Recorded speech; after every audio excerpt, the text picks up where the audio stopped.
하나님께서 기쁘게 받으신 줄로 믿습니다. 우리 앞뒤 좌우로 한번 믿음의 선포를 하겠습니다. 하나님, 제 믿음의 전성기를 주옵소서. 제 믿음의 전성기를 주옵소서. 우리의 믿음의 삶이 날마다 전성기의 삶을 살아갈 수 있기를 주님의 이름으로 축복합니다. 어느 회사 재벌의 사모님이 사위를 세 사람을 두었습니다. 이 세 사람 가운데 누군가 하나가 기업을 물려받아야 되고, 또 누가 나를 가장 귀하게 여기는가 싶어서 장모가 이 세 명의 사위를 테스트하기 시작했습니다. 세 번째 사위와 길을 걸어가다가 갑자기 강물에 빠져버렸습니다. 자신의 몸을 자신의 몸을 던졌습니다. 그러자 셋째 사위가 그 자리에서 바로 장모님을 구했습니다. 장모님이 조금 마음에 감동이 있었는지 다음 날 이 셋째 사위 집에다가 제네시스 90을 선물했습니다. 그리고 그 창문 앞에다가 고마워 장모가 그렇게 기록했어요. 둘째 사위에게도 똑같이 길을 걸어가다가 강물에 몸을 던졌더니 둘째 사위의 반응이 없어요. 속으로 저 녀석, 바로 그때였습니다. 저 멀리서 구명정을 던지는 것이 아니겠어요? 그렇지, 역시 둘째 사위야. 그리고 다음 날 둘째 사위 집 앞에도 또 한 대의 차가 있었습니다. 제네시스 90. 그리고 그 위에다가 조그만 메모 쪽지가 하나 있었는데 고마워 장모가 그랬습니다. 이번에 이 장모는 첫째 사위에 특별한 기대감을 가지고 있었습니다. 많은 관심과 애정을 쏟았기에 좀 기대를 가지고 강물에 자기 몸을 던졌는데 첫째 사위가 건져주지 않는 거예요. 그냥 집으로 가버렸습니다. 괘씸한 것. 그랬지만 그 첫째 사위 집 앞에도 제네시스 90이 딱 놓여 있는 것이 아니겠습니까? 그리고 그 쪽지에는 이렇게 적혀 있었습니다. 고마워 장인 어른이.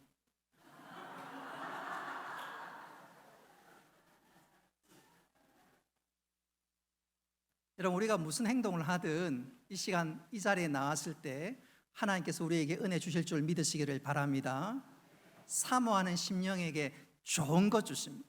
오늘 이 시간 그렇게 예배하는 가운데 하나님 주신 은혜를 누리고 돌아갈 때 기쁨과 감사와 감격이 있기를 주님의 이름으로 축복합니다. 일전에 말씀드린 그대로 제가 계속해서 주일 오전에는 히브리서 11장을 설교한다고 말씀드렸습니다. 그러면서 히브리서 11장은 한번 따라합시다. 믿음의 전당. 믿음의 전당. 히브리서 11장에는 믿음의 사람들이 쭉 소개되면서 그들의 믿음이 어떤 믿음이었는지 우리들에게 소개하고 있습니다. 오늘 살펴보는 이 아벨은 한마디로 말씀드리면 하나님 앞에 온전히 예배하는 믿음, 하나님께 영광 돌리는 예배가 있는 믿음, 바로 그것이었습니다. 오늘 4절 말씀에 보면 그가 제사를 지냈다 말이 등장하는데, 이 말을 오늘날 표현으로 한다면 그가 하나님 앞에 예배했다 그 말이에요. 하나님 그 예배를 기쁘게 받으시고 그 예배를 통해서 아벨을 향해 너는 믿음의 사람이라 그렇게 말씀하셨습니다.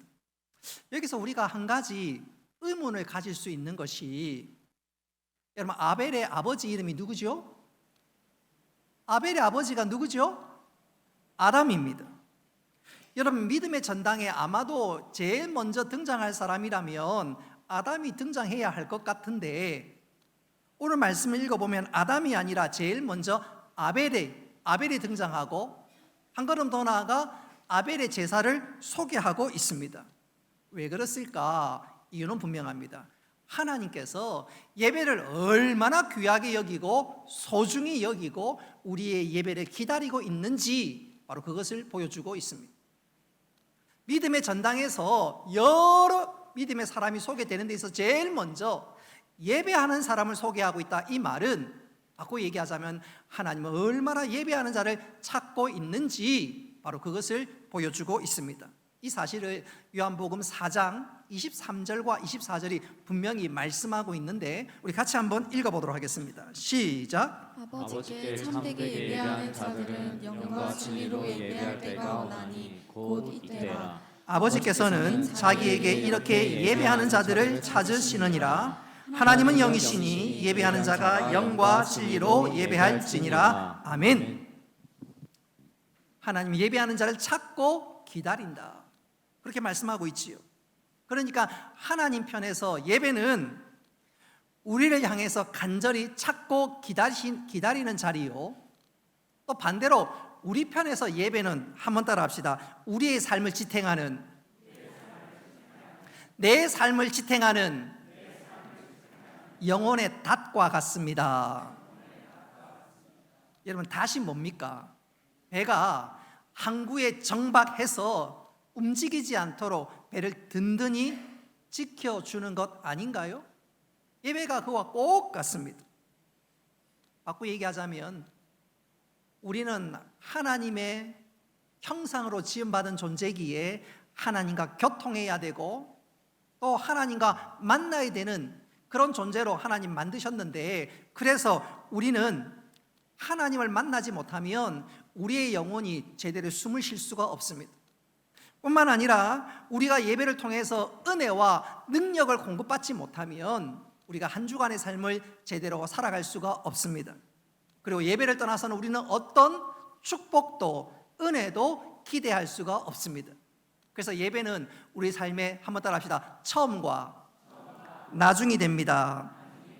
예배가 그만큼 소중하다는 거예요. 그래서 오늘 하나님께서는 히브리서 11장 믿음의 전당을 통해서 많은 믿음의 사람을 소개함에 있어서 제일 먼저 아벨, 바로 예배의 사람 아벨을 우리들에게 소개하고 있는 것입니다.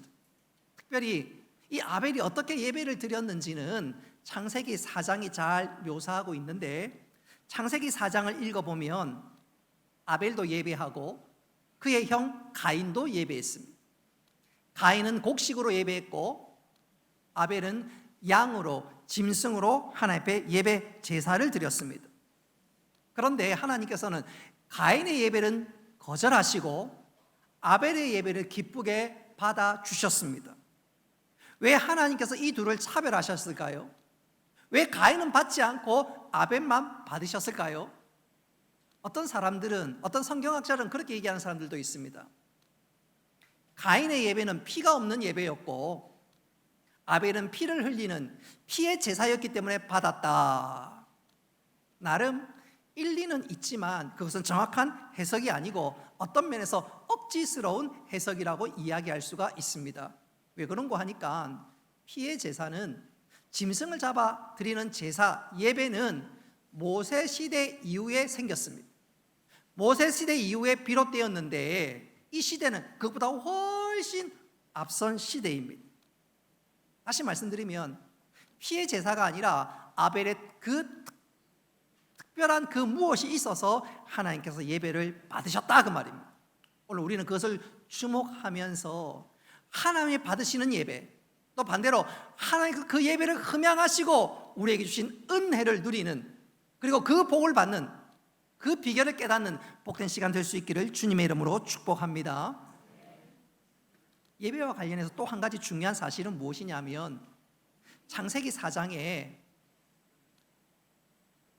하나님의 축복받는 백성과 반대로 하나님께 저주받는 백성의 이야기, 스토리가 등장합니다.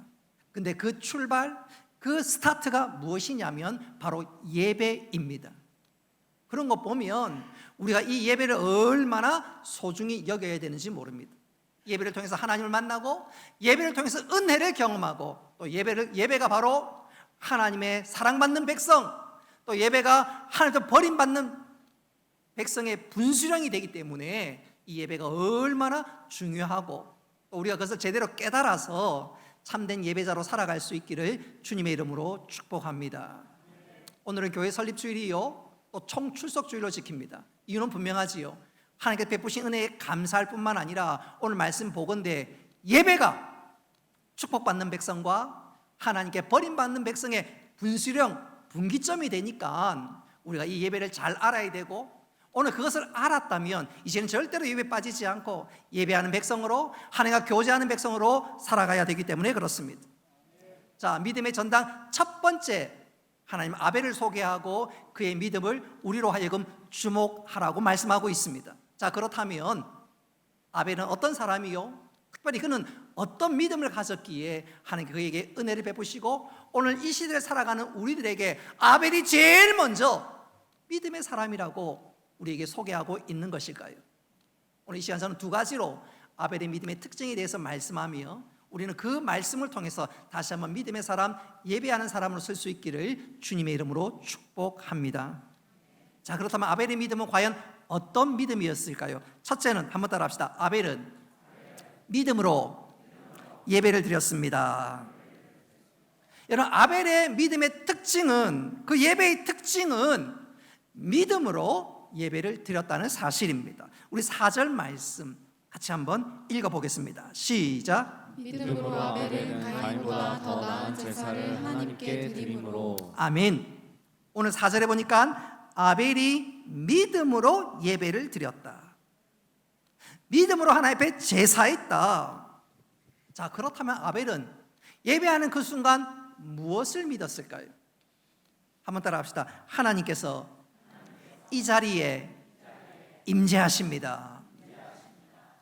아벨은 예배하는 그 순간 예배의 자리에 하나님 친히 찾아오신다는 것을 믿었습니다. 그리고 그 하나님과 예배는 교통하는 자리인 것을 확신하였고 바로 그 믿음으로 하나님 앞에 예배했습니다. 그러니까 예배할 때 그의 온 마음을 다해 쏟아붓는 것이지요. 하나님 이 자리에 참석하는데 사랑하는 남녀가 서로 데이트하고 커피숍에 앉아서 얘기를 하는데 남자가 뭐 딴 산을 보면서 저 멀리 보면서 그래 사랑하지 그러면 말하는 여자 입장에서는 또 그것을 반응하는 것을 보는 여자 입장에서는 어떤 마음이 들까요? 이 사람 진짜 나한테 관심이 있나? 경우에 따라 그 자리에 박차고 일어날 수도 있고요. 이제 그만 만납시다. 그럴 수 있지 않겠습니까? 근데 그게 아니라 정말로 사랑하고 정말로 귀하게 여기면 쳐다보고 눈에서 막 뭡니까? 빛이 레이저가 쏟아져 나오고 말 한마디 한마디 막 귀에 못이 박히도록 새기고 듣고 그러지 않겠습니까? 오늘 아벨은 예배를 그렇게 생각했어요. 예배는 하나님이 임재하는 자리요, 그리고 그 하나님과 교통하는 자리다. 그리고 그 예배를 전심을 다해서 드렸고 하나님 그 예배를 기쁘게 받아주셨습니다. 할렐루야. 여러분, 예배할 때 제일 먼저 명심해야 할 것은 한번 따라합시다. 하나님께서 이 자리에 임재하십니다. 그것을 우리가 믿어야 합니다. 하나님께서 그것을 친히 말씀하시고 이렇게 약속하셨습니다. 우리 열왕기상 9장 3절 말씀 같이 한번 읽어보도록 하겠습니다. 시작. 여호와께서 그에게 이르시되 내 기도와 내가 내 앞에서 간구한 바를 내가 들었은즉 나는 내가 건축한 이 성전을 거룩하게 구별하여 내 이름을 영원히 그곳에 두며 내 눈길과 내 마음이 항상 거기에 있으리니. 아멘. 무슨 말입니까? 예배할 때 하나님 그 자리에 임재하신다는 말입니다. 여러분, 하나님의 이 약속은 지금도 변함없는 줄 믿으시기를 바랍니다. 그래서 예배할 때 우리가 하나님을 만나고 가야 합니다.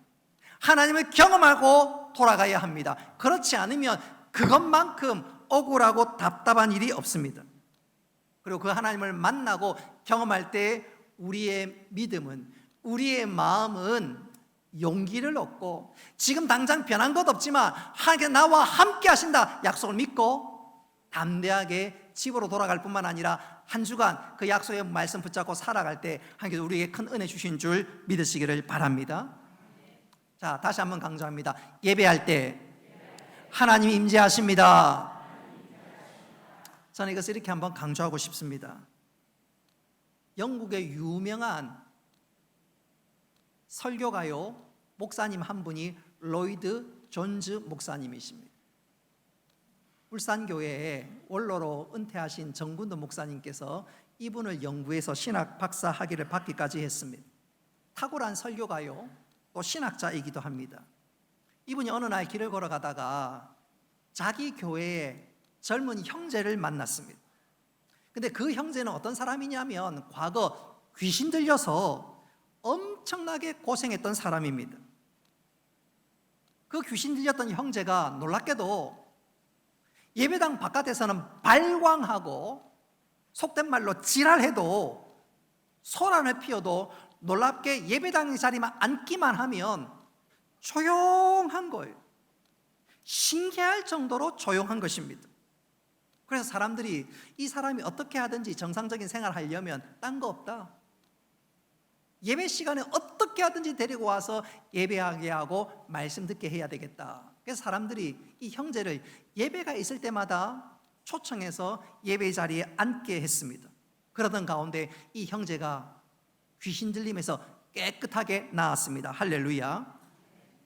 그러니까 그 목사님이 이 형제를 보니까 신기하기도 하고 놀랍기도 하고 또 궁금하기도 해서 우연히 길에서 만나서 그 형제에게 호기심이 발동해서 질문했습니다. 형제여, 지난날 귀신 들려 고생할 때 성도들이 억지로 예배 자리에 앉혔는데 처음 예배 자리에 들어왔을 그때 기분이 어땠습니까? 그랬더니 이 청년이 옛날 생각이 났던지 몸을 떨면서 부르르 떨면서 이렇게 말을 하는 것이 아니겠습니까? 목사님, 말도 마십시오. 예배당에 들어가는 순간 사람 위에, 목사님 위에 설명 못할 권능이 머무는 것을 보았습니다. 그 순간 너무너무 무서웠습니다. 그래서 여기 들어오면 조용할 수밖에 없었습니다. 여러분, 예배할 때 목사님 머리 위에 설명 못할 권능이 머물고 있더라. 여러분, 그게 뭘까요? 목사님뿐만 아니라 예배하는 성도들 머리 위에 설명 못할 권능이 머물고 있더라. 그게 뭘까요? 바로 성령님께서 예배하는 가운데 강력하게 임재한 줄 믿으시기를 바랍니다. 어떤 집사님이 저에게 그런 얘기했어요.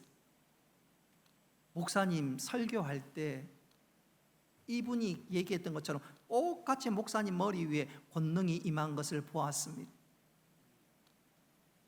제가 탁월하고 대단한 것이 아니라 여러분, 예배할 때 성령님께서 우리 가운데 또 여러분 가운데 친히 임재한 줄 믿으시기를 바랍니다. 그래서 예배는 인간이 고안한 그 무엇이 아닙니다. 예배할 때는 하나님의 영이신 성령님께서 이 자리에 임재한 줄 믿으시기를 바랍니다. 그리고 그 하나님을 만나고 경험할 때 세상에 줄 수 없는 은혜, 하늘의 신령한 은혜, 위로가 내 심령 가운데 차고 넘치는 줄 믿으시기를 바랍니다.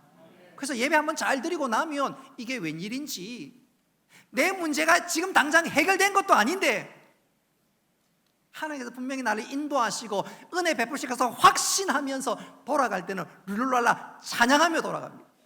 여러분, 그것이 바로 예배할 때 하나님을 만나는 자에게 하나님 주신 은혜인 줄 믿으시기를 바랍니다. 예배는 하나님께서 임재하십니다. 그래서 예배하는 가운데 그 하나님을 만나고 하나님을 경험할 수 있어야 되겠습니다. 바꾸어 얘기하자면 우리는 예배 시간에 하나님을 간절히 찾고 우리의 시선을 하나님께 향할 수 있어야 합니다. 바꾸어 얘기하자면 예배 시간에 사람을 의식하지 말라는 말입니다. 예배 저 뒷자리에 앉아서 아무개 24님 블라우스가 새 걸로 바뀌었네. 맞다, 지난 금요일부터 롯데백화점 50% 세일한다는데 아마 롯데백화점 갔구나. 저 권사님 보니까 명품백이네. 아이고 권사님, 눈썰미가 보통이 아닌데. 에이, 저 자매 옷을 너무 난하게 입었어. 이게 뭐야? 만일 예배 시간에 그러고 있으면 하나님을 전심으로 바라는 것 아니지요? 여러분, 예배 시간에 하나님 임재하십니다. 할렐루야. 그래서 우리의 시선을 사람에게 두지 말고 우리의 시선을 하나님께 향할 수 있기를 주님의 이름으로 축복합니다. 그렇게 하나님을 간절히 찾고 찾을 때 하나님 우리 예배 가운데 찾아오시고 임재하시고 역사하신 줄 믿으시기를 바랍니다. 그래서 예배 가운데 찬송할 때 여러분 뜨겁게 부르시기를 바랍니다. 입만 뻐끔뻐끔하지 말고 전심을 다해서 찬송하고 또 찬송해 보십시오. 그럼 내 가슴이 뜨거워집니다. 뿐만 아니라 근심 걱정이 사라집니다. 그것도 그럴 것이 우리 하나님은 한번 따라 합시다. 찬양 중에 거하시는 하나님이십니다. 여러분 그래서 보십시오. 다윗이 특별히 찬양 잘하는 자였거든요. 다윗이 찬양할 때 사울에게 임했던 악령이 떠나갔습니다. 그래서 사울이 머리가 상쾌했다고 합니다. 여러분 우리가 예배할 때 전심으로 찬양할 때 하나님 찾아오셔서 우리의 염려 근심을 떠나게 해주실 뿐만 아니라 그 위에 은혜를 부어주신 줄 믿으시기를 바랍니다. 기도도 마찬가지지요. 그냥 한번 이것저것 이야기하는 것이 아니라 믿음을 가지고 간절히 구할 수 있기를 바랍니다. 그러면 그 기도는 하나님께 올라가고 그 기도의 향연을 하나님께서 기쁘게 받으시고 흠양하십니다. 그리고 그 기도를 하나님 들으시고 우리 가운데 역사하시고 은혜를 베풀어 주신 줄 믿으시기를 바랍니다. 찬양을 해도 기도를 해도 전심을 다하는 것이요. 그리고 여러분 설교 들을 때도 마찬가지입니다. 사모하는 마음으로 들을 수 있기를 바랍니다. 한번 따라 합시다. 주여 말씀하옵소서. 종이 듣겠나이다. 여러분 그렇게 말씀을 간절히 사모하고 받을 때 하나님께서 우리에게 놀라운 은혜 주신 줄 믿으시기를 바랍니다. 우리가 재작년에 말씀을 부지런히 암송했지요. 시편 107편 20절 말씀 혹시 기억하시나요? 그가 그의 말씀을 보내어 그들을 고치시고 위험한 지경에서 건지시는도다. 아멘. 순서를 잘 보십시오. 하나님 우리를 고치시고 우리를 위험한 지경에 건지시기 전에 무엇을 보낸다고 하시지요? 말씀을 보냅니다. 여러분 우리가 말씀을 들을 때 그 말씀은 곧 우리에게 믿음이 되는 줄 믿으시기를 바랍니다. 우리 주님이 늘 하시는 말씀이 있지요. 네 믿음대로 될지어다. 그래서 말씀을 보내시는 거예요. 그리고 우리가 그 말씀을 붙잡고 그 말씀이 내 삶의 믿음이 될 때 그 믿음을 말미암아 우리가 고침을 받고 회복되는 줄 믿으시기를 바랍니다. 그러니까 우리가 설교 시간 이런 말씀을 귀를 쫑긋해서 들을 수 있기를 바랍니다. 목사님 한번 말씀해 보세요. 나는 듣겠습니다. 이런 자세가 아니라 정말로 전심을 다해서 말씀이 떨어질 때마다 아멘 아멘 받을 수 있기를 바랍니다. 그 말씀이 우리를 고치시고 회복시키시고 그리고 위험한 지경에서 건져주십니다. 할렐루야. 그러니까 우리가 예배를 한번 잘 드리고 나면 하나님으로부터 엄청난 은혜를 받는 거예요. 예배 시간에 하나님을 경험합니다. 말씀을 들으면서 아멘 고백할 때 우리의 믿음이 자랍니다. 그리고 그 믿음으로 하나님을 기쁘시게 하고 그 믿음으로 세상을 이기게 됩니다. 뿐만 아니라 우리가 예배할 때 온전히 기도할 때 하나님께서 우리 기도를 들으시고 더 좋은 곳으로 역사하니까 이 예배가 얼마나 귀한 은혜의 시간인 줄 모릅니다. 그래서 한번 여러분 여쭙겠습니다. 주일날 오전 11시 여러분이 있어야 될 자리는 어디지요?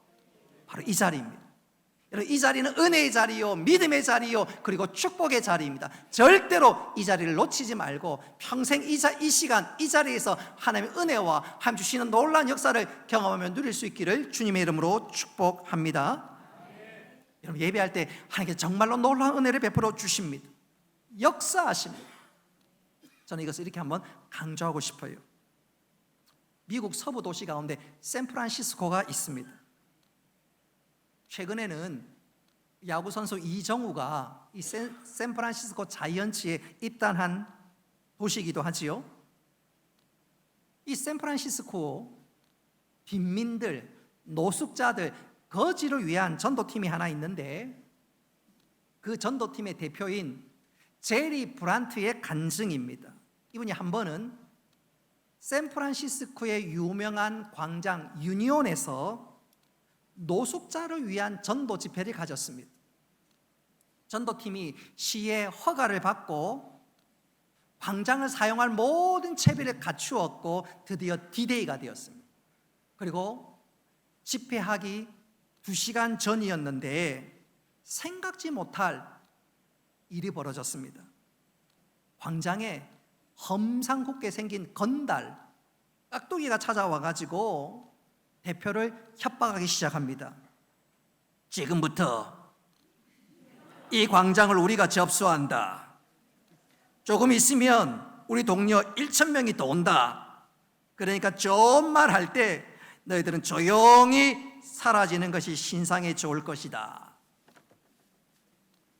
그 말을 들었던 제리 브란트가 순간 당황했습니다. 그러나 그는 믿음의 사람이요, 영적으로 깨어 있으니까 이것은 영적인 싸움이구나 깨달았습니다. 순간 전심으로 성령님을 의지했습니다. 그렇게 성령님을 의지하는 가운데 자기도 모르게 이런 말이 그 건달 앞에서 터져 나왔습니다. 선생님, 너무 늦었습니다. 이곳은 이미 당신이 아니라 예수님이 접수하셨습니다. 오늘 밤 우리는 여기서 그분의 이름을 높일 것입니다. 이어서 건달이 보든지 말든지 스텝 15명과 함께 2시간 후에 벌어질 전도 집회를 위해서 간절히 기도했습니다. 기도하는 가운데 간사 한 분이 성령에 감동되었는지 이런 선포를 했습니다. 신명기 28장 7절 말씀입니다. 여호와께서 너를 대적하기 위해 일어난 적군들을 네 앞에서 패하게 하시리라.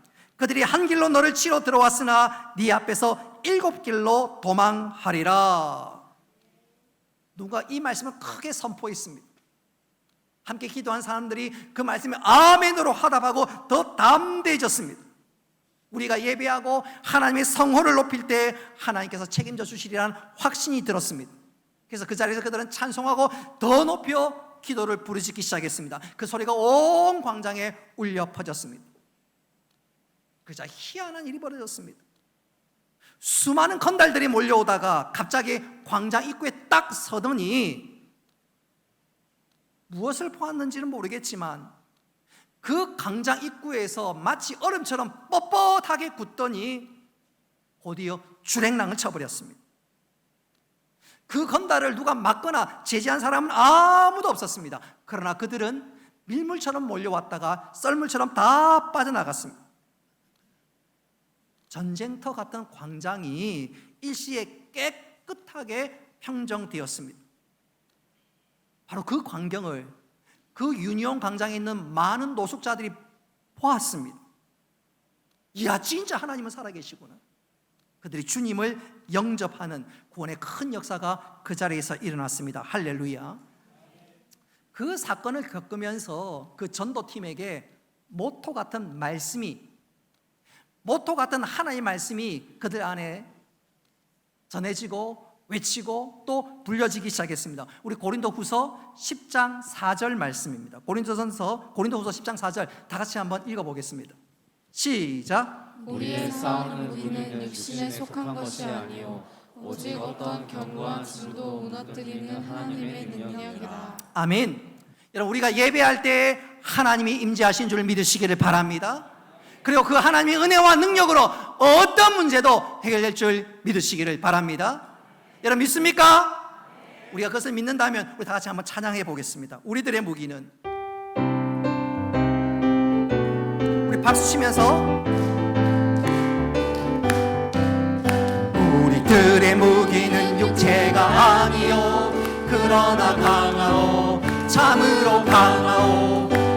우리들의 무기는 육체가 아니요 그러나 강하오 성령 안에서 견고한 진을 파하는 강력이요 강한 힘이요 참으로 강하오.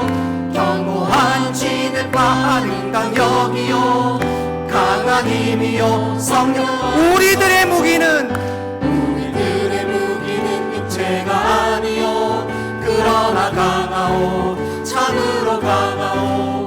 우리들의 무기는 육체가 아니요 그러나 강하오 성령. 천천히 견고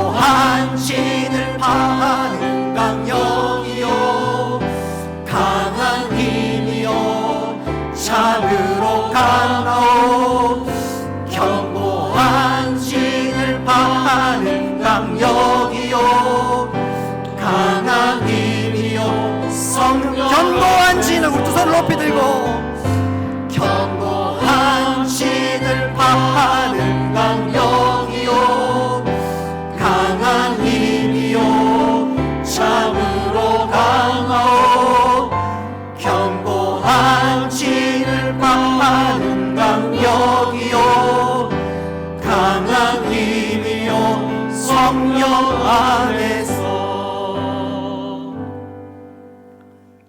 예배할 때 하나님께서 우리 가운데 임재한 줄 믿으시기를 바랍니다. 그리고 그 하나님을 우리가 온전히 신뢰하고 믿을 때 하나님께서 우리의 문제를 해결해 주시는 줄 확신할 수 있기를 바랍니다. 그리고 그 성령 하나님께 우리가 예배할 때 성령께서 우리를 치유하시고 고쳐주시는 은혜가 우리 가운데 임재한 줄 믿으시기를 바랍니다. 하나님의 임재를 확신하고 경험함으로 이 놀라운 은혜가 우리의 은혜 될 수 있기를 주님의 이름으로 축복합니다. 두 번째로 아벨은 어떤 예배를 드렸을까요? 그가 어떤 예배를 드렸기에 그가 믿음의 사람으로 인정받았고 오늘 오고 오는 모든 사람들에게 참된 예배를 드리라고 말씀하는 것일까요? 한번 따라합시다. 아벨의 믿음은 헌신이 있는 예배였습니다. 그렇습니다. 아벨의 예배는 헌신이 있는 예배, 바로 그것이었습니다. 우리 창세기 4장 4절 말씀 같이 한번 읽어봅니다. 시작. 아벨은 자기도 양의 첫 새끼와 그 기름으로 드렸더니 여호와께서 아벨과 그 제물을 받으셨으나. 아멘. 지난주에 말씀드린 그대로 오늘 4장 4절에서 첫 새끼를 드렸다, 이 부분이 중요합니다. 다시 말씀드리면 아벨은 이 모든 것이 하나님의 은혜입니다. 나의 나된 것은 하나님의 은혜입니다. 넘치는 감사와 감격을 가지고 하나님 앞에 예배했습니다. 하나님 그 예배를 기쁘게 받으셨고 아벨을 믿음의 사람으로 인정하셨습니다. 여러분, 우리의 믿음, 우리 예배가 이렇게 될 수 있기를 바랍니다.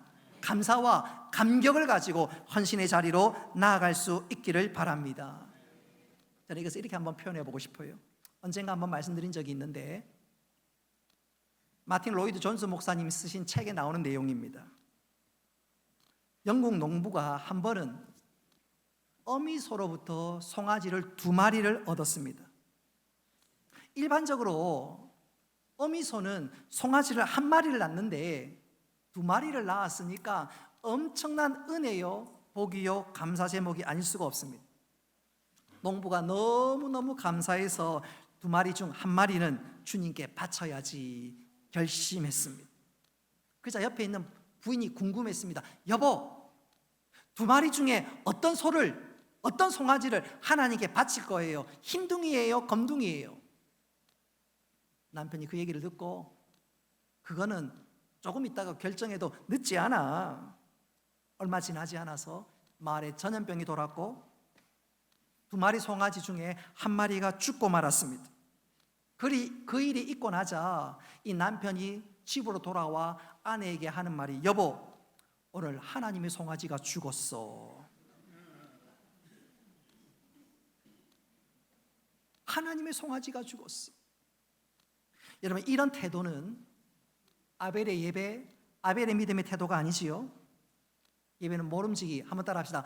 헌신과 감사가 있어야 합니다. 헌금 생활에도 마찬가지입니다. 헌금은 어떤 면에서 우리가 하나님 앞에 가장 분명하게 드리는 헌신 중에 하나지요. 여러분, 우리가 헌물하고 헌금할 때도 감사가 있어야 되고 이 모든 것이 하나님의 은혜란 온전한 고백이 있어야 합니다. 그럴 때 하나님께서 기쁘게 받아주십니다. 할렐루야. 하나님 그런 헌물을 기쁘게 받으실 뿐만 아니라 그 헌물 위에 은혜와 복을 주신 줄 믿으시기를 바랍니다. 저는 이것을 이렇게 한번 표현해 보고 싶습니다. 열왕기상 17장에 보면 사르밧 과부가 등장합니다. 이 사르밧 과부가 살고 있는 이 지역과 그 마을과 그 일대는 오랜 기간 동안 가뭄이 계속되었습니다. 그러다 보니까 먹을 식량이 똑 떨어지는 거예요. 이 과부 역시 예외가 아니었습니다. 이제 그야말로 마지막 식사할 것밖에 없는 식량이었고 사르밧 과부는 이거 먹고 이거 거하게 먹고 이제 죽자, 이거 깨끗하게 먹고 이제는 진짜 굶어 죽자. 그래서 음식을, 그 남은 얼마 안 되는 거가 음식하는 바로 그때 누군가 문을 두드리며 찾아왔는데 보니까 엘리야였습니다. 엘리야. 근데 이 엘리야가 생각지도 않았던 말을 합니다. 그 음식 나에게 바쳐라. 네가 먹지 말고 나에게 바쳐라. 아마 그 순간 사르밧 과부가 이렇게 생각했을지도 모릅니다. 야, 이거 진짜 죽는 것마저도 내 마음대로 되는 것 아니구나. 죽는 것 마음대로, 내 마음대로 되는 것 아니구나. 어찌 보면 엘리야가 너무 야속해 보이기도 하고, 야, 하나님이 어쩌면 그렇게 할 수가 있는가, 우리가 그렇게 생각할 수가 있습니다. 그런데 이 사르밧 과부는 엘리야의 말에 그대로 순종합니다. 하나님 보내신 종, 하나님께서 말씀하시는 것 아닌가, 저 종을 통해서 나에게 말씀하시는 것 아닌가, 그 말씀에 그대로 순종했습니다. 자기가 먹을 것을 엘리야에게 드렸습니다. 하나님 그 믿음을 기쁘게 보셨습니다. 할렐루야. 그리고 그렇게 순종하고 드렸을 때 하나님의 놀라운 역사가 그 가정에 임했습니다. 열왕기상 17장 15절과 16절 말씀 같이 한번 읽어보도록 하겠습니다. 시작. 그가 가서 엘리야의 말대로 하였더니 그와 엘리야와 그의 식구가 여러 날 먹었으나 여호와께서 엘리야를 통하여 하신 말씀같이 통에 가루가 떨어지지 아니하고 병에 기름이 없어지지 아니하리라. 아멘. 자, 15절의 말씀에 그가 엘리야의 말대로 하였더니, 순종하니까, 헌신하니까 하나님 그 믿음 위에 은혜와 복을 허락해 주신 줄 믿으시기를 바랍니다. 여러분, 우리가 하나님 말씀 우리에게 떨어질 때 아멘 순종하면 하나님 절대로 우리를 빈손으로 돌려보내지 않습니다. 말씀 붙잡고 순종하면 하나님께 그 순종의 그릇 위에 은혜와 복을 허락해 주신 줄 믿으시기를 바랍니다. 그러니까 우리가 하나님의 은혜에 감사하고 순종하고 헌신하는 것은 더 큰 은혜를 경험하는 통로인 줄 믿으시기를 바랍니다. 예배와 관련해서 한 가지만 덧붙여서 제가 설교를 마무리하고자 합니다. 우리가 예배를 하는 것은 믿음으로 하고 감사와 헌신으로 하는 것 정말로 중요합니다. 이 모든 것은 어떤 면에서 주일날 온전히 이루어지지요. 그런데 우리의 예배는 주일에만 머무는 것이 아니라 주일 이후의 삶이 중요합니다. 월요일부터 우리가 일요일이 주일인 것처럼 월요일부터 토요일 모든 날도 주님의 날인 줄 믿으시기를 바랍니다. 그래서 우리가 월요일부터 토요일 삶 역시 중요합니다. 무슨 일을 하듯 죽게 하듯 하는 삶이 곧 예배고 그 예배 위에 은혜를 베풀어 주신 줄 믿으시기를 바랍니다. 만약 우리가 주일만 주일로 지키고 나머지 날은 내 마음대로 산다면 그것은 어떤 면에서 죽은 예배가 되고 그 예배는 결코 하나님 기쁘게 받으시지 않습니다. 그런 측면에서 나는 어떤가요? 서울에서 언젠가 이런 일이 있었습니다. 서울 어느 아파트 엘리베이터에 조그만 공고문이 하나 붙어 있습니다. 자세히 쳐다보니까 내용은 다음과 같습니다. 신문 배달하는 분 엘리베이터 사용 금지. 신문 배달하는 분 엘리베이터 사용 금지. 거기엔 사연이 있었습니다. 이 권사님이 새벽기도 마치고 집으로 돌아오는데 어느 날 바깥에 추워서 겨우 몸을 움츠리고 엘리베이터 앞에 섰는데 모든 층층이 17층 띵동, 16층 띵동, 15층 띵동 계속 층층이 서는 것이 아니겠어요? 도대체 왜 이런가? 추워 죽겠는데 알고 보니까 그 층층이 눌려 있었던 것은 신문 배달하는 사람이 눌렸고 신문 돌린다고 그렇게 늦게 1층에 도착했습니다. 이 권사님이 얼마나 화가 났는지 관리실에 쫓아가서 한바탕 했습니다. 추운 겨울에 신문 배달하는 사람 때문에 내가 엄청나게 고생했습니다. 그리고 그 다음 날 공고문이 붙었습니다. 공고문의 내용이 뭐지요? 신문 배달하는 분 엘리베이터 이용 금지. 여러분, 그것이 결코 잘하는 것일까요? 한번 따라합시다. 삶이 따르지 않는 예배는 죽은 예배입니다. 그러니까 우리의 예배의 수준이 일상의 삶을 결정합니다. 주일날 우리가 예배를 온전히 잘 드릴 때 일상의 삶을 은혜 가운데 살 수 있고요, 선한 영향력을 끼치며 복의 근으로 살아갈 수가 있습니다. 예배 잘 드려야 한 주간도 하나님 받는 예배로 살아갈 수가 있다, 그 말입니다. 우리가 예배를 사모함으로 새 힘을 얻을 뿐만 아니라 하나님을 기쁘시게 할 수 있기를 주님의 이름으로 축복합니다. 말씀을 맺도록 하겠습니다. 히브리서 11장에는 믿음의 사람들이 무수하게 소개되고 있습니다. 그런데 제일 먼저 소개되는 사람이 누구지요? 아벨입니다. 도대체 그 무엇이 아벨로 하여금 믿음의 사람으로 인정받게 했을까요? 한마디로 예배입니다. 예배가 그를 믿음의 사람으로 인정하게 만들었고, 또 하나님께서 우리의 예배를 얼마나 귀하게 여기시는지 친히 보여주고 있습니다. 여러분, 우리가 주일날 오전 11시 절대로 이 자리를 떠나서는 안 됩니다. 예배할 수 있어야 합니다. 할 때 하나님께서 우리에게 은혜 주시고 그 넘치는 은혜로 한 주간 또한 승리로 살아갈 수 있게 될 줄 믿으시기를 바랍니다. 아벨은 믿음으로 예배드렸고 온전한 헌신이 있었습니다. 우리 역시 이 아벨과 같은 믿음과 헌신을 통해서 하나님 앞에 인정받는 믿음의 사람일 뿐만 아니라 믿음의 선한 영향력을 끼쳐나가는 우리 모두가 될 수 있기를 주님의 이름으로 축복합니다.